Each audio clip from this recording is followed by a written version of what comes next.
Alright, hey guys, welcome back. It's me, Incurable Jules.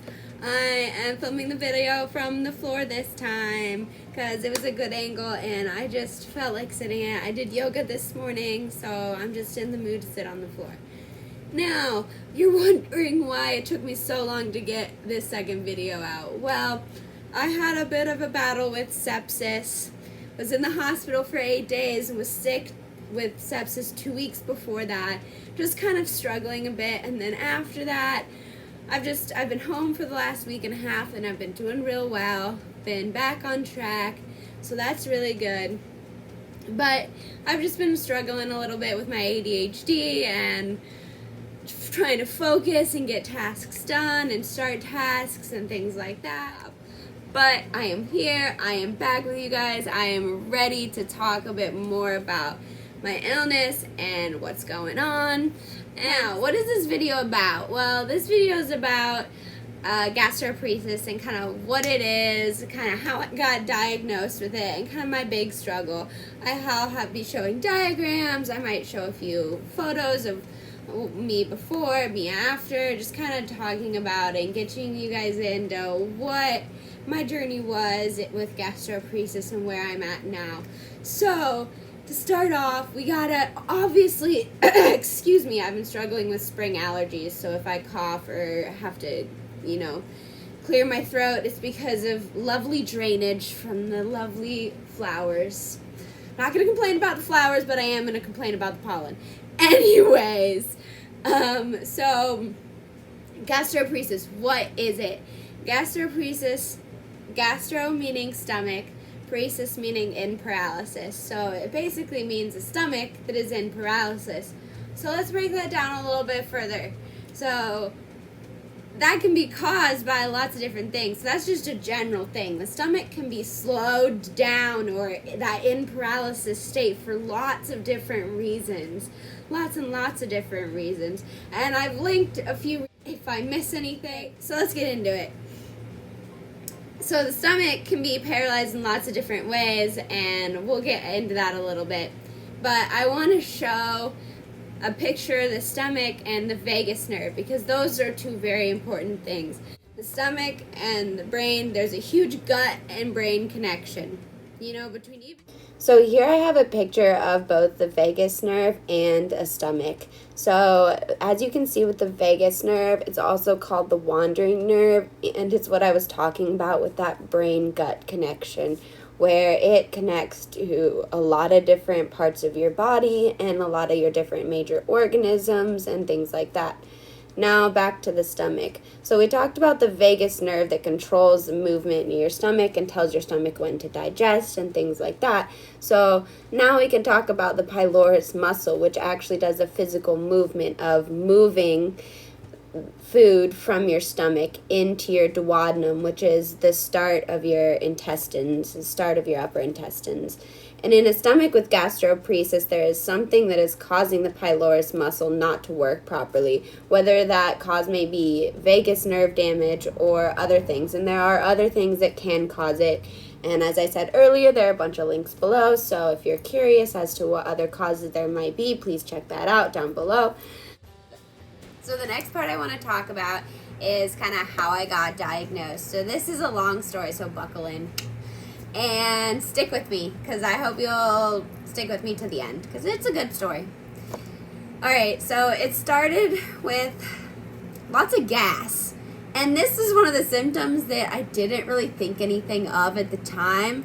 I was just really gassy after meals and was just gassy most of the time. And I didn't really know why, and I didn't really think anything of it. I was just thought I was just really extra gassy. Then, a couple months go by, and out of the blue, and I mean out of the blue, bam, I'm hit with just nausea every morning, and throwing up, but retching and dry heaving. It was not a fun time. Experiencing nausea and vomiting every morning, and it's just, horrible. And so I finally go see a doctor after a week of this. I had tolerated enough. I was done. And so I go see just to an urgent clinic. I have a friend drive me because I'm in so much pain. And they basically send me home with some Zofran and tell me it could be a stomach bug and to go see my primary care doctor. And I'm like, okay, that was not helpful. This is not a stomach bug. This is something a little bit more than a stomach bug because it's been going on every single day for a week. All right, so I go to my primary care doctor and she does all the basic tests and blah, blah, blah. And after about a month, she finally refers me to a GI. So I go to a GI, and this GI does an endoscopy on me after listening to my symptoms. Okay, so the endoscopy looks at my stomach. My stomach looks fine because the primary care doctor and this GI think it could be ulcers. So nothing there. And then after a little bit of time, I'm still experiencing lots of pain when I'm eating food. So I end up going to the ER, and they end up doing giving me some medications, and then they do, I believe, an ultrasound on my gallbladder. And they see nothing, find nothing. All right, so at this point in time, I'm so fed up with going to doctor after doctor after doctor. I try to really kind of keep track of my symptoms so that the next doctor that I go to is going to be the doctor that helps me, right? So I'm at IU Health Doctors, and I go to my primary care doctor, and I'm like, these are my symptoms. Please, I need to be referred to a GI. She refers me to a GI. I wait 2 months, get into the GI. By the time I go to the GI, I am locked and loaded with a journal of all my symptoms and food journals and ready to go with all the information I can muster about, what I think it is and, what tests and all that sort of stuff. So we talk through, and I even mention a few tests, and she's like, all right, I agree. I think we should do this gastric emptying scan. And I'm like, perfect. Let's do it. All right, schedule for that. It's a 4-hour procedure. In the meantime, she tells me to follow the IBS diet and to just, eat low-fat and low-fiber foods, which is good advice, if you're dealing with any sort of gastrointestinal issues. Low fat, low fiber is really just easy to digest, so it's just highly recommended. Anyways, so I go in for this, and they basically sit me down and feed me these radioactive eggs. Radioactive. They have radioactive tracers in it, and then I eat some toast and drink some water, and then wait 10 minutes, and they do the first scan. And then, so basically they scan my stomach and abdomen, and to see it shows up like a little bunch of little dots on the screen, and they can tell how fast my stomach is emptying based on little markers in the size of my stomach that they can see and that sort of stuff, so they can tell how full it is and how it empties. Right? Okay, so at the end of this, 4 hours, go home. They don't tell you the results right away. Never. They never tell you the results right away. Go home, try to get that out of my head, try to go home and relax. So the next day, I get a call, and they're like, all right, we got your results in. I'm like, okay. And they're like, we referred you to a motility clinic in Indy because you have what we looked at pretty high. I think it was 50% full. After 4 hours, we were supposed to be 10%. And they're like, RGI really doesn't work a lot with gastroparesis patients, so we're going to refer you to Indy. And I was like, okay. Any follow-up? Nope. Nothing from them. So I'm on my own for 5 months, and with no follow-up, no advice except to follow an IBS diet. And so I'm like, okay, so I start researching online. I join a support group on Facebook. I'm trying to gather as much information as I can to just try to, survive into the next 5 months, because I'm still living in that. I'm okay if I can eat for a few days. I can't eat for a few days. I can eat for a few days. I can't eat for a few days. That cycle. And, that's not a good cycle to be in. And I'm living off of mashed potatoes and, smoothies and just that sort of stuff, and popsicles. That's what I was living off of. And so then after this diagnosis, I'm like, okay. So I start to try to eat smaller meals a day more frequently, but I still get full so quickly. That was my biggest thing, is I'd eat a few bites of food and I would feel full. And then if I tried to eat more than that, I would be in pain. and so it was just not good.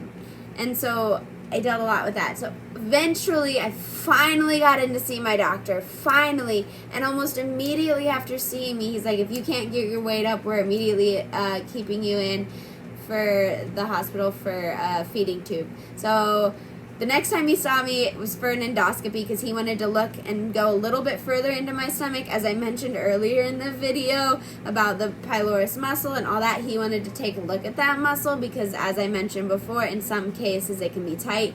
He wanted to look and see if that could be the cause. Well, he looked down in my stomach, and as the other GI mentioned, it was perfectly fine. He saw absolutely nothing, even though he said the muscle looked loose and good and like healthy. He didn't find anything wrong with it. And I was like, okay, well, that doesn't help. And so after that, he's like, well, there's still something wrong, so, and you're not able to gain weight. So he immediately admitted me into the hospital to do tube feed testing, right? So I want to talk about that more in another video because that's another really long story, and I already just finished with one really long story. In fact, I want to thank everyone for just listening to that really long story. You sat through it, and you deserve a pat on the back for that, so thank you. But that's kind of just how I got diagnosed. The feeding tube surgery was really tough. This is another story that I can get into, but this is a PICC line, and this also gives me IV nutrition as well. I have both running because I can't get up to a high enough rate on my own with this, and I can go a little bit more again into the surgeries and stuff like that in the other video that I plan on making, which hopefully will not take me a month to do.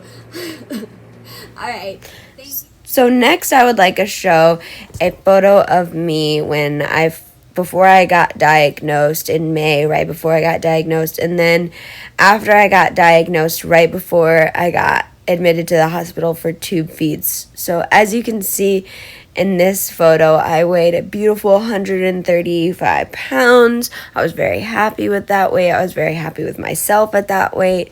And then I started to go through and got diagnosed and started to go through a period of time where I wasn't able to eat a lot of food and just lost a ton of weight. And the photo you'll see is the photo of me pretty much right before I got admitted to the hospital. I was around 90 pounds, and when I was admitted to the hospital, I was even around 80 pounds. It was a very tough time losing all that weight, and I wouldn't wish it on anyone. It was very hard. Being malnourished is not a fun experience. I can go into a little bit of that in another video. And the next thing I'd like to show is a video of me recording myself, and kind of so you can see what it was like while I was battling this. Oh, this is so draining. This disease is so draining. I have it severe. I'm in the category of severe. The cutoff is 35% full after 4 hours. My stomach is so 45% full after 4 hours. So let's just say I'm in the category of very severe. But trying to do my best. The meds that they put me on, almost went to the ER because of them last night. So I'm going to have to call my doctor today and be like, those didn't work, so what's next? It's been tough, really, to eat this week. Like I said, again, I'm below 100 pounds. I've been this small since I was 15. I'm 97 pounds. I'm getting to a point where I'm scared because I keep losing weight and I can't, no matter what I do, gain any weight. All of it, I can't. Being around food is hard. It's just exhausting. I'm so exhausted. Right. Thank you guys for watching, and I want to end on stay strong, warriors.